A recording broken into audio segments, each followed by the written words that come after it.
There was a warm and colourful welcome for Pope Benedict at the Eleftheria Sports Stadium in Nicosia, where the pontiff celebrated Mass.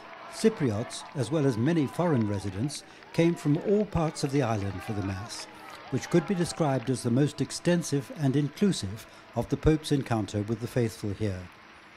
And prayers in Greek, Latin, English, Arabic and Armenian mingled with chants from other Catholic rites. There was also a prayer in Tagalog, a Filipino language, and in his homily the Holy Father made a point of greeting local immigrants, notably those from Sri Lanka as well as from the Philippines. They were able to enrich parish life, the Pope said, while they themselves could receive spiritual support from the island's ancient Christian heritage. The transferred feast of Corpus Christi was central to Pope Benedict's message, especially in that it reflected the unity of the many different peoples who belong to Christ. Every one of us who belongs to him, he said, has to rise above individual needs, learning to say us sooner than I. We needed to be free from all that isolated in this island, avoiding egoism and seeking the good of all, he continued. Nourished at the table of the Lord, like the first Christians here, we should hold certain things in common, finding that which minimized our differences. We should not limit our concerns to our near and dear ones, but like the first Christians, be intent on creating a common heart and a common soul.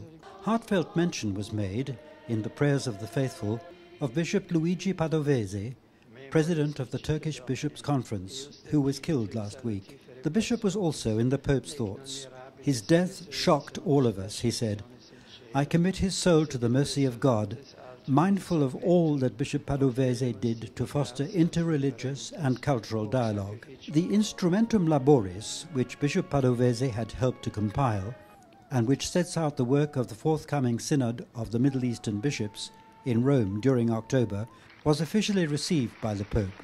The Secretary-General of the Synod, Monsignor Nikola Eterovic, said that it would be an occasion on which to reflect on the current religious and social situation as it is in the region, a part of the world in which Catholics and other Christians had lived for nearly 2,000 years.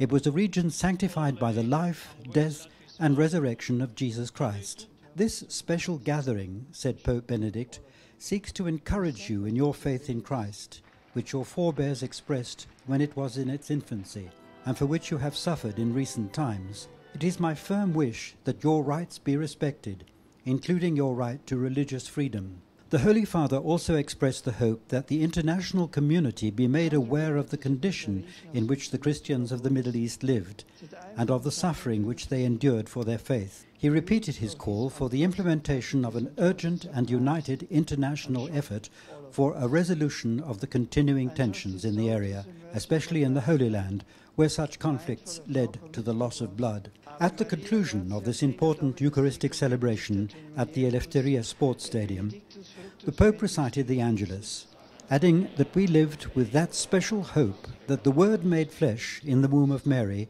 was a life that he gave for us, and Jesus, Son of Mary, strengthened our communion, enabling us to bear witness to a love that healed and reconciled.